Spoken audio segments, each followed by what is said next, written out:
I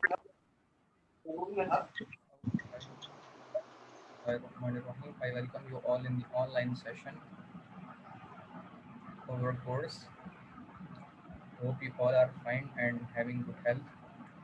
We start today's session with some verses of Holy Quran.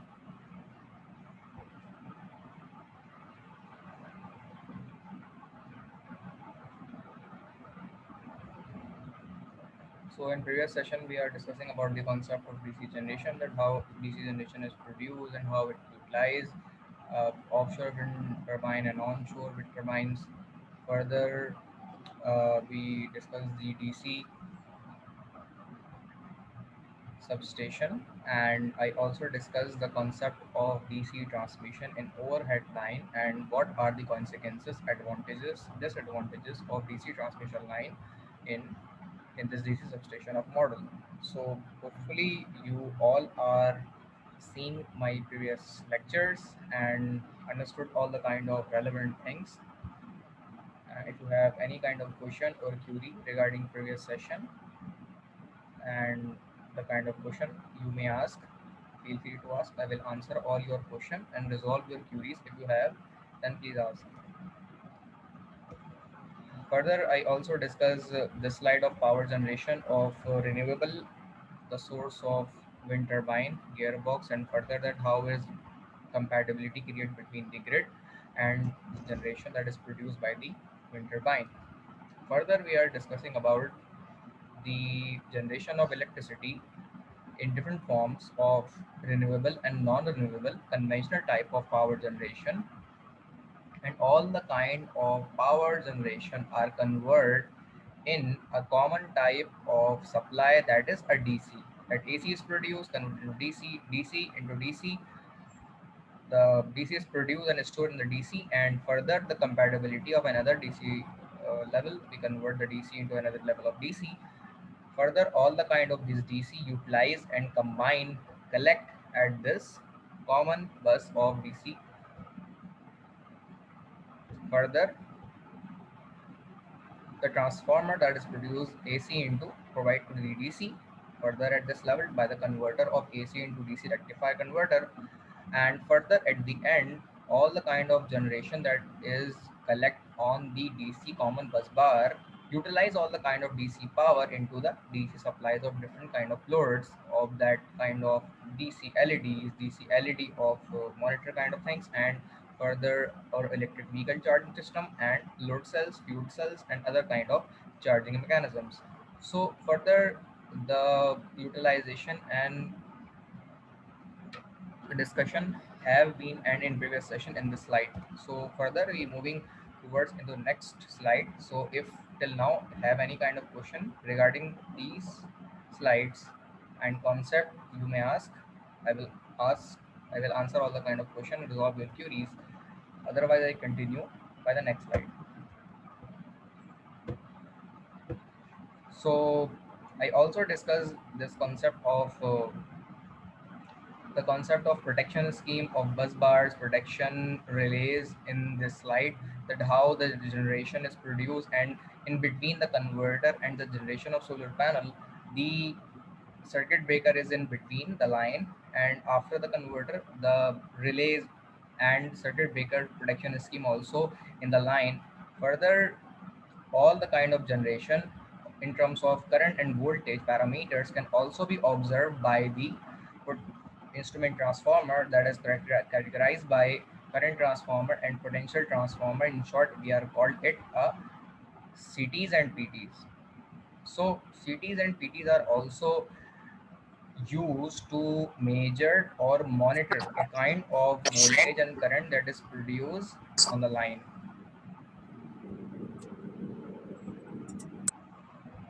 So further,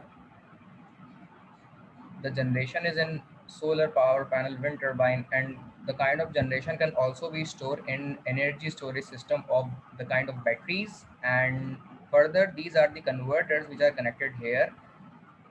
Further, at the end, the kind of load can be utilized in the form of AC or DC, that is mentioned in the right side of this slide.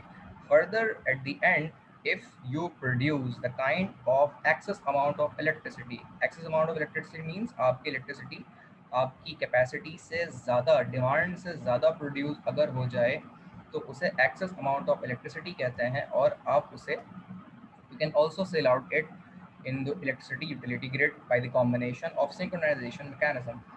अच्छा जी, तो अब यहाँ पर एक छोटा सा सवाल मेरा है कि मिसाल के तौर पे अगर होपफुली ये चीज़ सुनिएगा गौर से, अगर हम इलेक्ट्रिसिटी यहाँ पर पैदा कर लेते हैं मुख्तलिफ renewable conventional non conventional ways में इलेक्ट्रिसिटी प्रोड्यूस करने के बाद, और आपके लोड को यूटिलाइज होने के बाद इलेक्ट्रिसिटी एक्सेस अमाउंट में प्रोड्यूस हो जाती है, तो सर्किट ब्रेकर रिले सिस्टम के ज़रिए से आप मेन ग्रिड को यहाँ से फर्दर सेल आउट कर सकते हैं, जिसे कहते हैं बाई डायरेक्शनल मीटर लगा के। जैसे आपको मिसाल के तौर पे आपने इलेक्ट्रिसिटी को पैदा किया, और इलेक्ट्रिसिटी को पैदा करने के बाद आपके लोड को यूटिलाइज होने के बाद आपके पास भी मज़ीद इलेक्ट्रिसिटी रहती है, जो कि आप ग्रिड को सेल कर सकते हैं। तो ग्रिड को सेल करना क्या आसान है, उसका तरीका क्या होगा, या इसमें क्या हैडल्स होती हैं, इसके बारे में बताएं। सर अस्सलाम वालेकुम।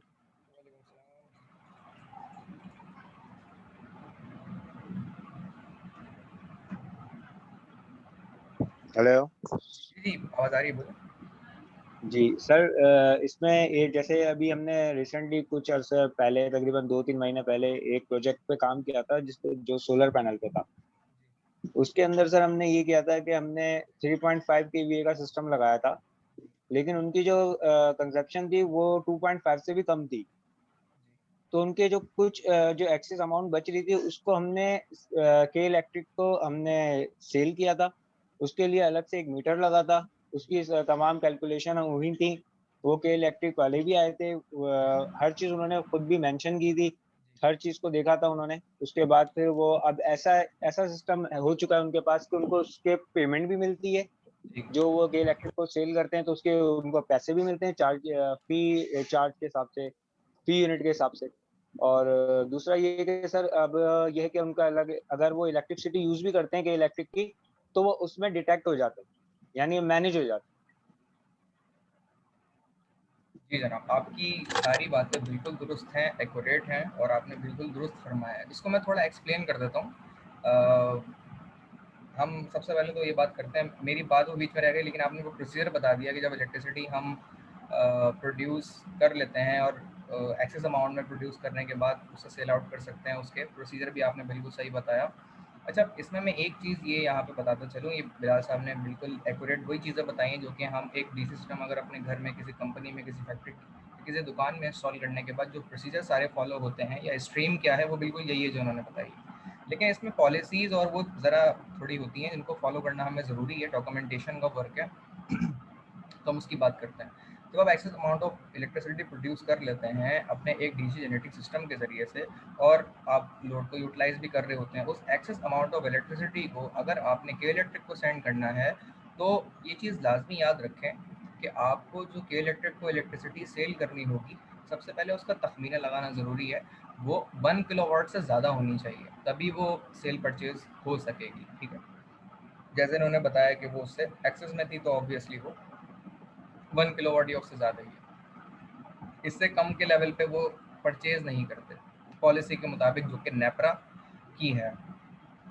फर्दर इसके बाद होता ही है कि जब आप excess amount of electricity agreement कर रहे होते हैं कि इलेक्ट्रिक से, तो उसमें आपको अप्लाई करना पड़ता है। फिर आपने एक लिस्ट देती है कि इलेक्ट्रिक के ये हमारे वेंडर्स हैं, इनसे आप कॉन्टैक्ट करें, और ये वेंडर आपके घर में आके या आपकी दुकान पे या आपके कंपनी में, फैक्ट्री में आके सर्वे करेंगे, और ये तमाम तर चीज़ें फुलफिल करने के बाद, डॉक्यूमेंटेशन करने के बाद, ये आपका लोड मैनेजमेंट या लोड एनालिसिस करेंगे कि आपका लोड कितना है, आपकी जनरेशन कितनी है, वायर गेज क्या होना चाहिए, और कितना लोड आप चलाएंगे, कितना एक्सेस कंटिन्यूस आप दे सकते हैं ये, और वो कहाँ पे फिक्स होगा, क्या उसकी फाउंडेशन बेहतर है, पता चला कच्ची छत पे आप लगा रहे हैं तो ऑब्वियसली वो तो लाइफ थ्रेटनिंग भी बन सकती है। तो ये सब का सब वो उसके वेंडर एनालाइज करते हैं। जिस तरीके बिलाल साहब ने बताया, बिल्कुल ऐसे ही होता है कि इलेक्ट्रिक वाले आते हैं, लेकिन इसके लिए आपने अप्लाई करना होता है, और वो उनको फिर कुछ रकम भी देनी होती है उसके बस, क्योंकि वो मुफ्त के अंदर ये एनालिसिस नहीं करेंगे और लोड मैनेजमेंट नहीं करेंगे। उसके बाद ये सारी डॉक्यूमेंटेशन होती है, और फिर वो वेंडर जो आपकी डॉक्यूमेंटेशन आपकी तरफ से के इलेक्ट्रिक के ऑफिस जमा कराती हैं एप्लीकेशन की सूरत में। के इलेक्ट्रिक वो एप्लीकेशन लेके सर्टिफिकेशन के अजरा के लिए उस डॉक्यूमेंटेशन को सेंड करती है नेपरा को। तो नेपरा जो है फर्दर इसका आपको लाइसेंस जारी करती है कि एक आप आईपीपी हैं, इंडिपेंडेंट पावर प्रोड्यूसर, ठीक है, you are the independent power producer. तो उसके बिहाफ पे, उस एग्रीमेंट की बिहाफ पे आपको एक सर्टिफिकेट उसका आईपीपी का इशू किया जाता है। वो मिलने के बाद वो वेंडर फिर आपके घर में वो सोलर पैनल और पूरा सिस्टम इंस्टॉल करता है। फिर आखिर में होता ये है कि वो एक मीटर लगाता है, जिस तरह बिलाल साहब ने बताया, that is called a bidirectional meter. Bidirectional क्यों? बाई मीन्स दो। अगर आपकी इलेक्ट्रिसिटी आप जनरेट ज़्यादा कर रहे हैं तो वो इलेक्ट्रिसिटी की तारें दो आती हैं, डायरेक्ट लगती हैं आपके मीटर में, और उनसे आप डायरेक्टली सेल आउट करते हैं। लेकिन ये याद रखें, वो मीटर कोई आम कन्वेंशनल मीटर नहीं होता। उस बाई डायरेक्शनल मीटर के अंदर ये खासियत होती है कि आपकी पैदा करदा इलेक्ट्रिसिटी, जो कि आप एक मुख्तलिफ फेज़ में, सिंगल हो, थ्री फेज़ हो, और साथ ही साथ उसका फ्रिक्वेंसी, उसकी उसका फेज़ डिफरेंस, उसका फेज़ सीक्वेंस, ये सारी चीज़ें देखती है वो मीटर के अंदर। ये चीज़ें फिक्स होती हैं, वो एल्गोरिथम्स होते हैं, कंट्रोलर लगे हुए होते हैं, जो ये सारी चीज़ें कंपैटिबिलिटी को मैच की जाती हैं, और बाई डायरेक्शनल मीटर के ज़रिए से इलेक्ट्रिसिटी उन्हीं लाइनों के अंदर जिससे आप इलेक्ट्रिसिटी यूटिलाइज करते हैं, सेल कर दी जाती हैं, बेच दी जाती है इलेक्ट्रिसिटी को। लेकिन मिसाल के तौर पे आपके घर में तकरीब है, ठीक है, किसी दिन, किसी रात को, तो आपको इलेक्ट्रिसिटी अब आपने बैटरी में जो स्टोर की होती है ना, उससे ज़्यादा रिक्वायर्ड है, क्योंकि तकरीब हो रही है घर में। अब होगा ये कि आप बजाय सेल करने के लिए इलेक्ट्रिक से इलेक्ट्रिसिटी लेंगे, तो जब आप इलेक्ट्रिसिटी दे रहे होंगे के इलेक्ट्रिक को, तो वो यूनिट आपके नेगेटिव में जाएंगे। वो जो बाई डायरेक्शनल मीटर है ना आपका, वो उल्टा घूमने लगेगा, ठीक है। अगर आप इलेक्ट्रिक से इलेक्ट्रिसिटी उसको सेल करेंगे तो वो मीटर उल्टा घूमेगा। और अगर इलेक्ट्रिसिटी के इलेक्ट्रिक से आप लेंगे, आपका लोड अगर ज़्यादा हो जाए किसी दिन और आप ले रहे हो इलेक्ट्रिक से, तो वो आपका जो मीटर है वो अपने कन्वेंशनल रोटेशन के अंदर काउंटर पूरा करेगा, जो कि डिजिटल मीटर भी है। तो इस तरीके से ये बाई डायरेक्शनल मीटर होता है। अच्छा, इसमें फिर कुछ चीज़ें मज़ीद भी होती हैं कि अगर आप कंटिन्यूस इलेक्ट्रिसिटी सेल कर रहे हो, तो बाकायदा इलेक्ट्रिसिटी सेल करने के नतीजे में होता यह है कि एट द एंड में आपके वो एक बाकायदा एक बाई डायरेक्शनल का वो होता है। मैं आप लोगों से वो शेयर करता हूँ, तो ज़रा उससे आसानी होगी समझने के लिहाज से भी।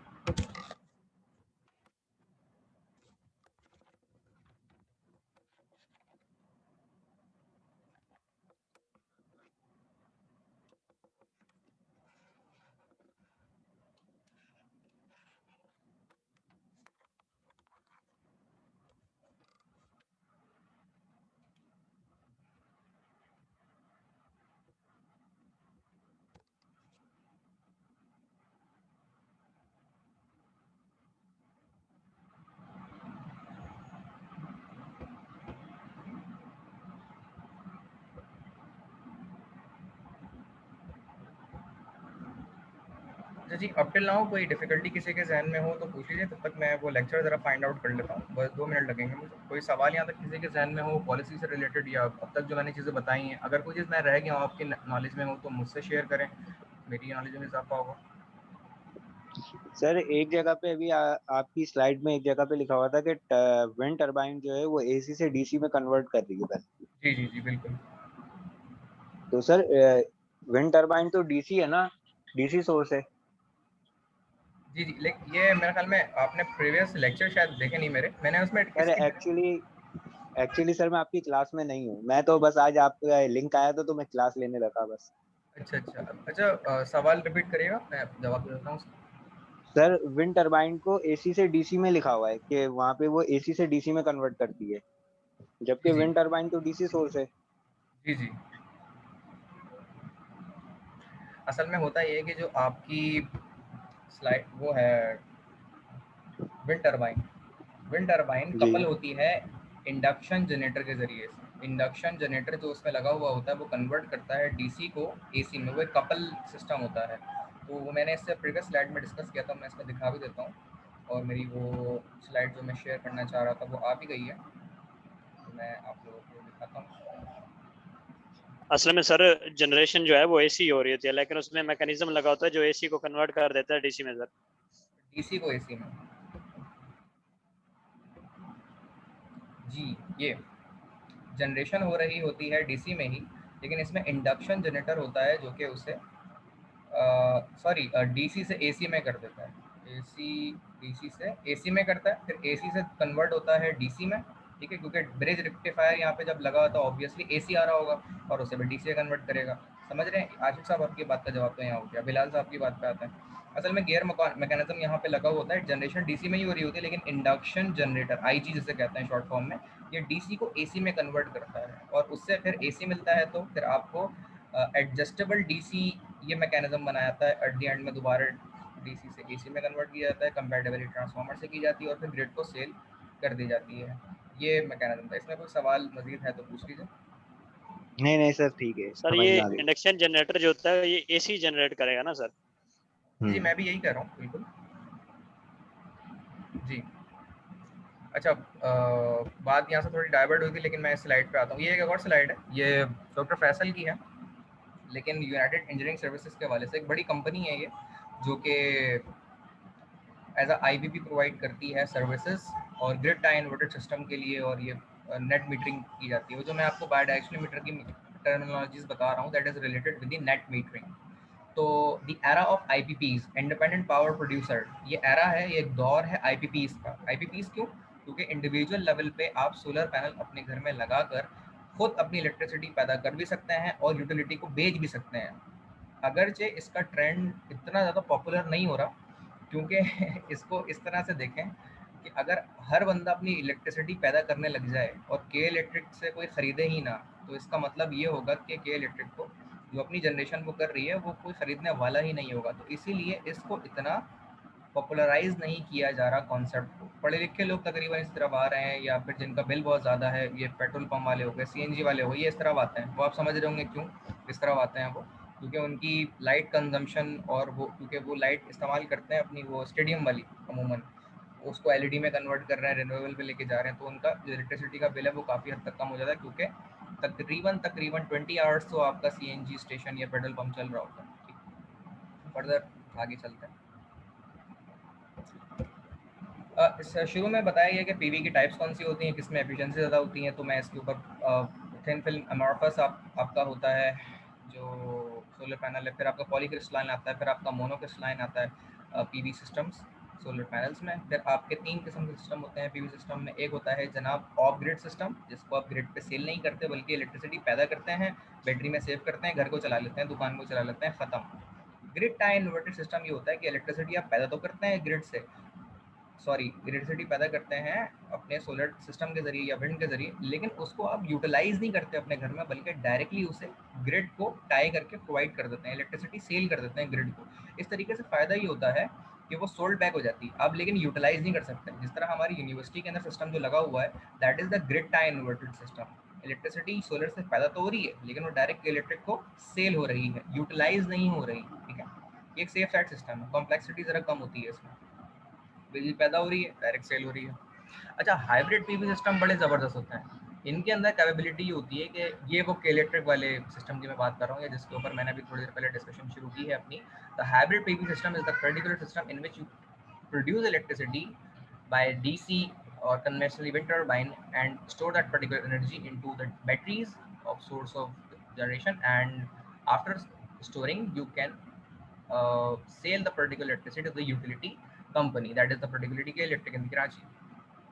सो ये आपका 3 किस्म के सिस्टम होते हैं पीवी सिस्टम्स के अंदर। अच्छा, इनमें कोई सवाल हो तो मुझे इंटरप्ट करके पूछ लीजिएगा, मैं शायद थोड़ा जल्दी भी बता रहा हूँ क्योंकि हमारा टॉपिक नहीं था, लेकिन बस कभी कभी कुछ चीज़ें निकल जाती हैं तो वो नॉलेज वाइज इजाफा कर लेती है। ये पॉलिसी के तौर पे किसी एक क्या नाम था उसका, यूनाइटेड इंजीनियरिंग सर्विसेज के हवाले से, एक बड़ी बेहतरीन कंपनी है ये, इसका नाम है मार्केट में बहुत ज़्यादा इसके। जी सर, वैसे सर आजकल जो है ना ये एसी और सोलर का जो है इसको आपस में मर्ज कर रहे हैं, जो मीटर लगे हुए हैं ना सर, घरों में सोलर लगा के, और के इलेक्ट्रिक की जो है आ रही है सर, उसको सोलर वाली सप्लाई को कन्वर्ट करके ना सर एसी में उसको मर्ज कर देते हैं, उससे काफी बिल में बचत आ रही है सर आजकल।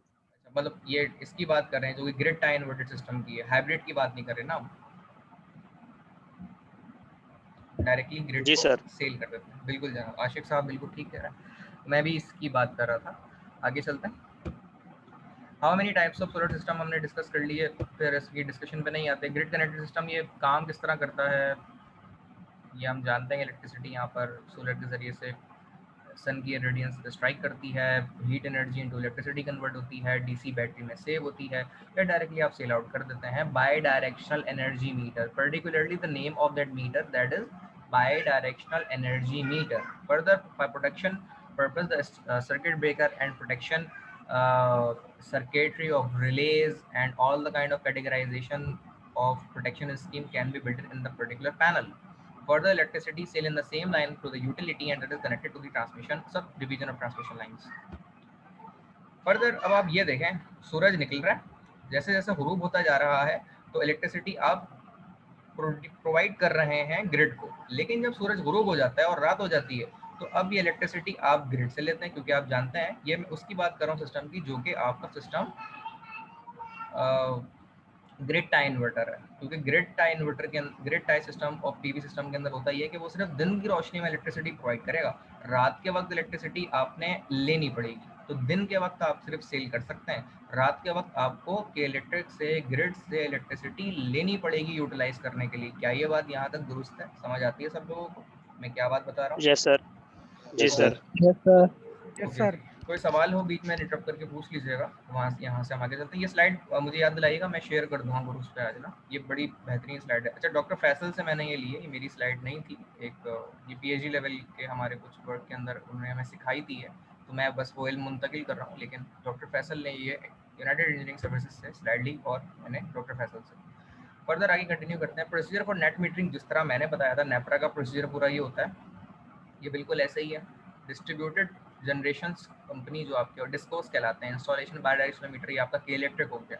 इससे लाइसेंस आईपीपी का आपको लेना होता है, तो वो मैंने जिस तरह बताया कि आपको वेंडर एक हायर करना होता है, कॉल करके आप लेते हैं. जिस तरीके से आपने अगर एसएसईजी का मीटर लगवाया हो ना, तो जो ख्वारी से लगता है, अगर आपको याद पता हो, बीइंग कराची की अगर हम बात करें, तो ये बिल्कुल ऐसी है. आप जाते हैं अप्लाई करने के लिए, वो इतनी लंबी लिस्ट पकड़ा देते हैं आपको कि भाई ये वेंडर है हमारे, इनसे आप किसी को भी कांटेक्ट करें और लगवा लें. और दूसरा तरीका ये होता है कि हम अपने जो है मतलब खांचे वाले वेंडर से जो है आपसे लगवा लेंगे, वो ज़रा जल्दी लग जाएगा, तो इसमें पैसे थोड़ा ज़्यादा खर्च होते हैं. अच्छा, ये किसी और जगह मौजूद जा रहा है, कैसे जीसी के मीटर की कहानी कुछ और है, हम के इलेक्ट्रिक के मीटर पर बात करते हैं या बाय डायरेक्शनल मीटर पे. तो इलेक्ट्रिसिटी जो आपका आईपीपी लाइसेंस इशू करने के लिए आपको ये national electric power regulatory authority NEPRA है, ये नेपरा का रोल कोई बताएगा क्या होता है? ये नेपरा क्या काम करती है? एक इदारा है हमारा फेडरल गवर्नमेंट का. नेपरा सर ओवरऑल जो हमारी चार्जिंग हो रही है, जो हमारी बिल वगैरह है, जो रेट्स बढ़ते हैं सर एनर्जी के, तो इनका मोस्टली आया होता है ऐड उसमें सर न्यूज़पेपर में कि नेपरा ने इतनी रेट जो है ना बिजली का वो बढ़ा दिया है, ये क्या वो क्या सर? बिल्कुल जनाब, आशिक साहब ने बिल्कुल दुरुस्त फरमाया. उसे कहते हैं tariff. There are 3 category of tariff, that is the commercial tariff, residential tariff and industrial tariff. Tariff के रेट के मुताबिक इलेक्ट्रिसिटी के रेट से बढ़ाते कम करते हैं. अभी रिसेंटली इलेक्ट्रिसिटी कुछ बजट में भी शायद महंगी हुई है. कराची के ऊपर वो रेट अभी नहीं बढ़ा, कुछ 1-2 महीने रुका हुआ है, वरना फिर इलेक्ट्रिसिटी महंगी हुई. अच्छा, ये याद रखिएगा, आपको लाजमी बाय डायरेक्शनल मीटर पे आना है अगर आप एक समझदार आदमी हैं. क्यों बात कर रहा हूँ मैं इसकी?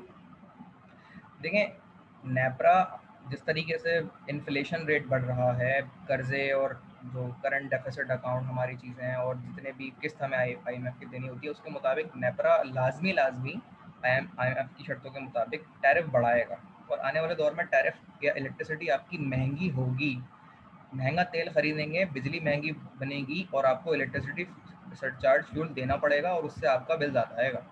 और अगर के इलेक्ट्रिक ने, जैसे मिसाल के तौर पे सऊदी अरब में अल्लाह ना करे कोई तेल की फैक्ट्री में आग लग गई, ऑब्वियसली तेल की प्राइस हाई हो जाएंगी, डिमांड बढ़ जाएगी और क्योंकि शॉर्ट हो जाएगा ना तेल, उसके नतीजे में आपको फर्नेस ऑयल महंगा खरीदना पड़ता है. जब फर्नेस ऑयल महंगा खरीदते हैं आप, तो महंगी बिजली पैदा होती है, टैरिफ महंगा होता है और फिर उसका बोझ आम सारिफ पे भी, कमर्शियल के ऊपर और इंडस्ट्रियल टैरिफ पे भी पड़ता है. तो याद रखें, टैरिफ आपका आने वाले दौर में महंगा होना ही होना है. जिस तरीके से आशिक साहब ने बताया, अखबारों में आता है, प्रिंट मीडिया, सोशल मीडिया में आता है, तो ये होना ही है.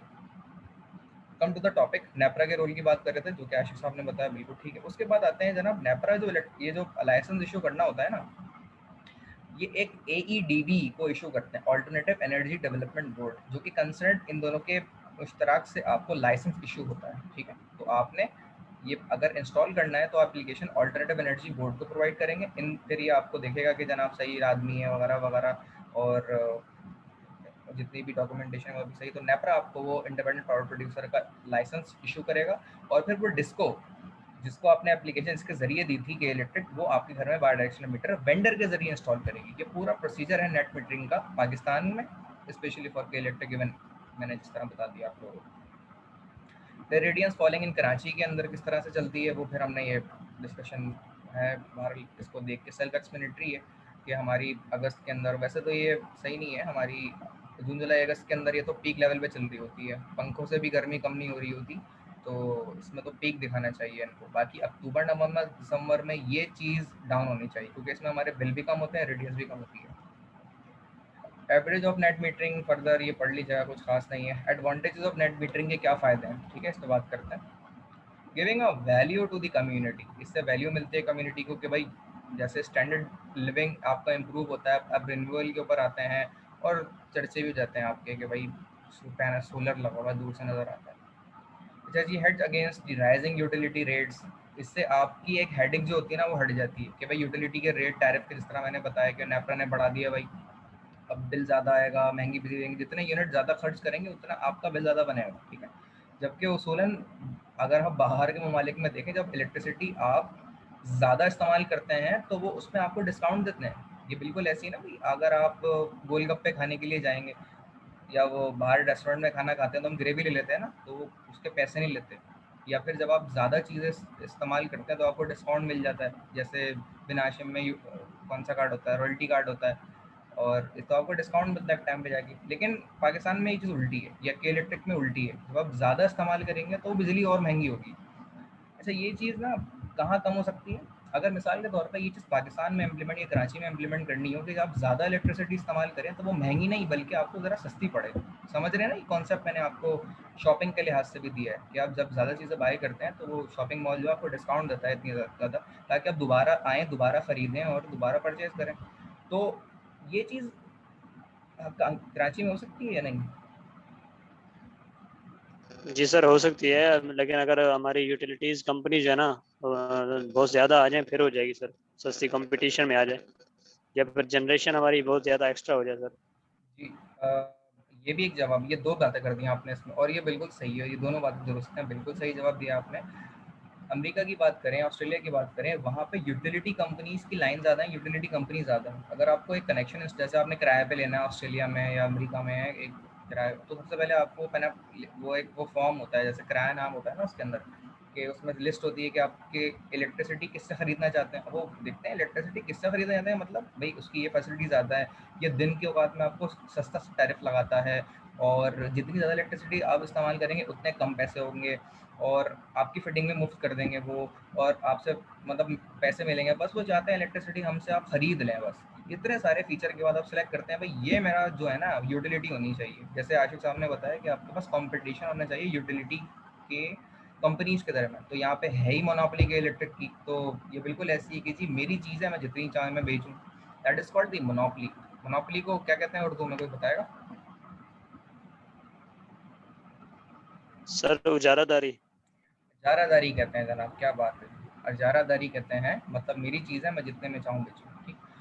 ये भी बिज़नेस का उसूल होता है, ठीक। तो इजारादारी भी कभी कभी अच्छी भी होती है, लेकिन जब हम पब्लिक के फैक्टर की बात करते हैं तो उसमें ये चीज़ें नहीं होनी चाहिए। आगे बात करते हैं कि फ़ायदे क्या हैं नेट मीटरिंग के। Increase the value of the property, आपकी प्रॉपर्टी की वैल्यू बढ़ती है, सोलर सिस्टम अगर वहाँ पे लगा हो या रिन्यूएबल नेट मीटरिंग लगी हुई हो।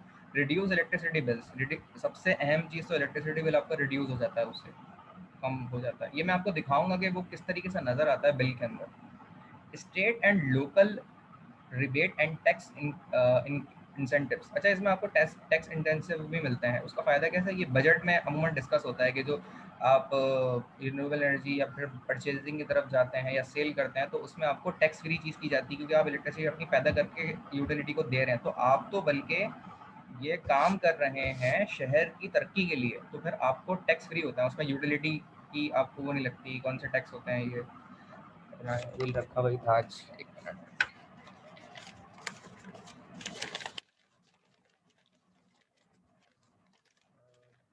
ये इसमें होते हैं अपने के इलेक्ट्रिक के अपने चार्जेस होते हैं उसमें, और इलेक्ट्रिसिटी ड्यूटी होती है उसमें, जनरल सेल्स टैक्स होते हैं, ये चार्जेस अप्लाई होते हैं और फ्यूल एडजस्टमेंट चार्जेस होते हैं इसमें, तो और गवर्नमेंट चार्जेस होते हैं, ये सारे मिला के आपको sales tax, general sales tax वगैरह वगैरह होते हैं।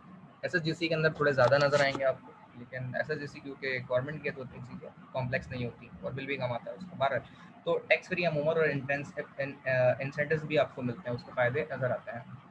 Create revenue from the unused roof space. अब देखें, आपकी एक छत है तो उससे आप एक रेवेन्यू प्रोड्यूस कर रहे हैं और वो आपको जो खाली छत है ना फ़ायदा दे रही है, तो ये भी उसका एक फ़ायदा है। Provide insolation from the direct sunlight. और सबसे अहम चीज़ ये है कि मिसाली तौर पे आपकी खाली छत है या फिर उस पर कमरा बना हुआ है, लेकिन अगर उस पर डायरेक्ट सनलाइट जब इरेडियंस पड़ती है तो वो कमरा गर्म हो जाता है और वो दीवारें भी गर्म होती हैं। तो लोग अक्सर और बेशतर अपने दीवारों के ऊपर ही सोलर पैनल लगाते हैं, अपनी छत के ऊपर भी लगाते हैं, ताकि उसकी प्रिवेंशन सनलाइट से हो सके और उनके कमरे छत जो है वो गर्म ना हो सके। तो ये इंसोलेशन से फ़ायदा होता है सनलाइट लगाने से, सनलाइट से। अच्छा, decrease in the transmission and distribution losses. जब आप इलेक्ट्रिसिटी कम से कम इस्तेमाल करेंगे तो उसमें लॉसेस के एडवांटेजेस आपको मिलेगा, क्योंकि लॉसेस में कम होंगे। तो ये कॉन्सेप्ट है एडवांटेजेस ऑफ नेट मीटरिंग के। फर्दर हम आगे बढ़ते हैं। ये है बिल जो कि नेट मीटरिंग के सैंपल के तौर पे आता है। इसको ज़रा गौर से देखें। देखिए इसने बिल, इनका बिल नेगेटिव में जा रहा है देख रहे हैं 2321.24 जो हैं के इलेक्ट्रिक 255 यूनिट इन्होंने प्रोड्यूस करके के इलेक्ट्रिक के नेगेटिव में जा रहा है। मतलब अगर ये इलेक्ट्रिसिटी खरीदते भी है ना के इलेक्ट्रिक से, तो वो इसके अंदर माइनस में चल रहा है इनका। तो उसमें मोड ऑफ पेमेंट जो है वो पे विल नॉट रिक्वायर्ड, आपको पैसे देने की ज़रूरत नहीं है। ये 25 जनवरी 2019 का बिल है। और फर्दर हम बात करते हैं पिछले मंथ की क्या थी और ये मामला पेमेंट क्या थी। और ड्यू डेट इसमें नहीं होती क्योंकि आप तो नेगेटिव में चल रहे हैं। फर्दर ये चार्जेस आपके लगे हुए हैं इसके मुताबिक, और आपकी काफ़ी हद तक इलेक्ट्रिसिटी जो है वो नेगेटिव में चल रही है। अच्छा, ये याद रखें, अगर आप 3 महीने तक कंटिन्यूस नेगेटिव में इलेक्ट्रिसिटी के इलेक्ट्रिक को सेल करें, ये मैं वो बता रहा हूँ आपको, जो वो है क्या कहते हैं उसको, के इलेक्ट्रिक के बाय डायरेक्शनल मीटर की पॉलिसी। 3 महीने तक अगर आप इलेक्ट्रिसिटी को के इलेक्ट्रिक को डायरेक्ट सेल करें तो आपको 3 महीने बाद के इलेक्ट्रिक की तरफ से चेक मिलता है। चेक की सूरत में वो अमाउंट मिल जाएगा आपको वापस। ठीक है सर, इंसेंटिव। इंसेंटिव, हाँ मतलब फ़ायदा, बिल्कुल जी। कोई और सवाल अगर किसी के जहन में हो तो पूछें। ये बाय डायरेक्शनल मीटर का मैंने फॉर्मेट दिखाया कि अगर किसी ने बाय डायरेक्शनल मीटर के इलेक्ट्रिक की तरफ से लगा लिया तो फिर उसका बिल किस तरीके से आएगा। ठीक है जनाब, आगे चलें यहाँ से। तो ये इनके वेंडर्स, और यहाँ तक ये चीज़ पूरी हो जाती है। तो ये थी एक चीज़ जो कि बायडायरेक्शनल मीटर के हवाले से मैंने पॉलिसी क्या है और उसके मुताबिक चीज़ कैसे चल रही होती है, तो वो चीज़ें मैंने आप लोगों से डिस्कस किया। यहाँ तक कोई डिफ़िकल्टी लेक्चर में है हो तो पूछ लीजिए। मैंने यहाँ तक वो चीज़ डिस्कस कर ली थी। ठीक है, वो पॉलिसी जैसे बिलाल साहब ने डिस्कस की थी, मैंने उसे आगे बढ़ाया था और उसके बारे में आगाही आपको फराहम की थी। कोई डिफ़िकल्टी अगर यहाँ तक हो तो बता दीजिए। इलेक्ट्रिसिटी जनरेट करने के बाद उसको किस तरीके से यूटिलिटी को हम सेल कर सकते हैं, हमने आज का लेक्चर इसके ऊपर अपना डिस्कस किया है। अब हम इसको मज़ीद आगे बढ़ाएंगे आज के लेक्चर पर। यहाँ तक कोई सवाल किसी के जहन में हो, कोई ऐसी चीज़ जो कि मैंने डिस्कस नहीं कही, मेरे नॉलेज में इजाफा हो सकती है, आप शेयर करें तो वो हम डिस्कस कर सकते हैं, नहीं तो हम यहाँ से आगे चलते हैं। कोई सवाल हो तो पूछ लीजिए। Okay, no sir. Further slide number 14 के ऊपर आते हैं। ये भी एक कॉम्प्लेक्स लेवल की स्लाइड है। इसके अंदर हम बात करते हैं कि ये क्या चीज़ है। तो एसी ग्रिड के ज़रिए इलेक्ट्रिसिटी जो हमारी प्रोड्यूस हो रही होती है एसी ग्रिड के ज़रिए, या तो हम इसको परचेज करके कंबाइन करके इलेक्ट्रिसिटी इसको दे भी सकते हैं और यहाँ से ले भी सकते हैं। तो एक पावर ट्रांसफार्मर होता है जो कि कंपैटिबिलिटी एसी ग्रिड से हमारे एक नॉमिनल लेवल के ऊपर स्टेप डाउन करके प्रोवाइड कर रहा होता है। ठीक, फर्दर एसी से डीसी में कन्वर्ट किया जाता है। ये उन लोड के लिए है कि अगर हमें इलेक्ट्रिसिटी यहाँ से एक्सेस अमाउंट में पैदा हो जाती है डीसी में, तो उसे हम एसी से डीसी कन्वर्ट करके, सॉरी मतलब यहाँ से प्रोवाइड कर सके, इन डीसी लोड्स को यूटिलाइज कर सकते हैं। फर्दर मोर ये डीसी जो आपकी बस बार्स हैं, लाइंस हैं, इनके अंदर डीसी की इलेक्ट्रिसिटी यहाँ पे प्रोवाइड कर सकते हैं बाय एसी ग्रिड से लेने के बाद। फर्दर ये तो एक non renewable conventional electricity generation है जो कि हम थर्मल पावर प्लांट के ज़रिए से हासिल कर रहे होंगे, फर्नेस ऑयल को जला के, कोल को जला के या मीथेन गैस को जला के। सो रिसोर्सेज को जला के कन्वेंशनल लेवल पे इलेक्ट्रिसिटी पैदा कर रहे होंगे। अब अगर इसके अलावा हम इलेक्ट्रिसिटी पैदा कर रहे हैं विंड टरबाइन के ज़रिए से या फिर पीवी पैनल्स के ज़रिए से, तो विंड टरबाइन या पीवी पैनल्स के ज़रिए अगर इलेक्ट्रिसिटी हम पैदा कर रहे हैं, तो विंड टरबाइन के ज़रिए आपकी, अगर आप ऑन शोर ऑफ शोर की प्लांट के ज़रिए से इलेक्ट्रिसिटी पैदा कर रहे हैं, तो वो 3 फेज़ में होपफुली आप प्रोवाइड कर रहे हों अगर, तो वो एसी में प्रोड्यूस होती है और एसी से डीसी में कन्वर्ट होती है, और आप डीसी लाइंस को यहाँ पे प्रोवाइड करते हैं पॉजिटिव और नेगेटिव की सूरत में। फर्दर सोलर पैनल से इलेक्ट्रिसिटी अगर आप हासिल कर रहे हैं, जो कि कह लें ऑन ग्रिड है, ठीक है, ऑन ग्रिड या ग्रिड टाई इलेक्ट्रिसिटी पैदा कर रहे हैं, तो वो स्टोर नहीं हो रही, डायरेक्ट प्रोवाइड कर रही है, तो इसके वोल्टेज 19 वोल्ट आ रहे होंगे, लेकिन आपकी बस बार की सप्लाई जो है वो 24 की है, मिसाल के तौर पर बस बार की रेटिंग जो है, तो ये 19 से 24 of the constant voltage regulated level के ऊपर यहाँ पे 24 में कन्वर्ट करके आपकी डीसी ट्रांसमिशन लाइन को फीड कर रही होगी इलेक्ट्रिसिटी। तो ये 3 तरीके इलेक्ट्रिसिटी के पैदा करने के और डीसी ट्रांसमिशन को प्रोवाइड करने के हमने यहाँ पे डिस्कस कर ली। उसके बाद हम आगे बढ़ते हैं। अब होता ये कि इलेक्ट्रिसिटी आपने इन 3 तरीकों से पैदा तो कर ली है। Non conventional way of electricity, that is non renewable energy, and these are the renewable electricity that is produced by the renewable sources. Further, electricity produced in different levels of voltages and level of categorization of AC/DC, but at the end, all the kind of voltages are converted into in DC particular required compatible of level that is provided in these DC transmission lines. At the end, we coming toward the two aspects, that is electricity is produced in different levels, but utilized in different levels of voltages, and even also utilize the DC level into store in the batteries. These are the two concepts of DC utilization, that store and utilization. तो इसको देखेंगे नज़र, मैं ज़रा एक call attend कर लूँ, कोई सवाल यहाँ पर हो तो पूछ लीजिएगा, मैं यहाँ तक इसको स्टॉप कर रहा हूँ, कंटिन्यू करता हूँ।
ओके जी, फर्दर यहाँ पे हम कंटिन्यू करते हैं, बात कर रहे थे if we produce electricity in different level of DC voltages, but if we want to utilize a particular kind of voltage to store in DC of the batteries, so we need a voltage balancer, that a converter that convert a particular DC level of generating voltages of DC into another level of DC generating voltages. That means इसमें common wire होती है negative की, लेकिन 2 levels में categorise voltage balancing या regulate किए जाते हैं। मिसाल के तौर पे आपको बैटरी के अंदर जो स्टोर करनी है ना, ये एक BMS सिस्टम होता है जो कि बैटरी मैनेजमेंट सिस्टम कहलाता है, और ये बैटरी बैंक्स के अंदर स्टोर होती है इलेक्ट्रिसिटी।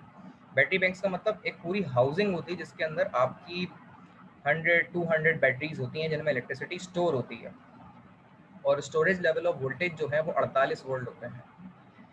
फर्दर हम इस सेक्शन को कंटिन्यू करेंगे यहाँ से। आज के सेशन जो पार्ट 1 है वो हमारा यहाँ पे एंड होता है, इसको हम दोबारा कंटिन्यू करेंगे with the same Zoom link that is already shared with you guys in WhatsApp group. Up till now, if you have any kind of question in this slide, that is DC generation and store in battery by battery management system, तो यहाँ तक जो भी सवाल हो आपका ये पूछ लीजिए। बाकी जो हम फर्दर लेक्चर कंटिन्यू करेंगे उसमें ये लोड यूटिलाइजेशन का पार्ट डिस्कस करेंगे। कोई सवाल किसी के जहन में हो तो पूछ लीजिए।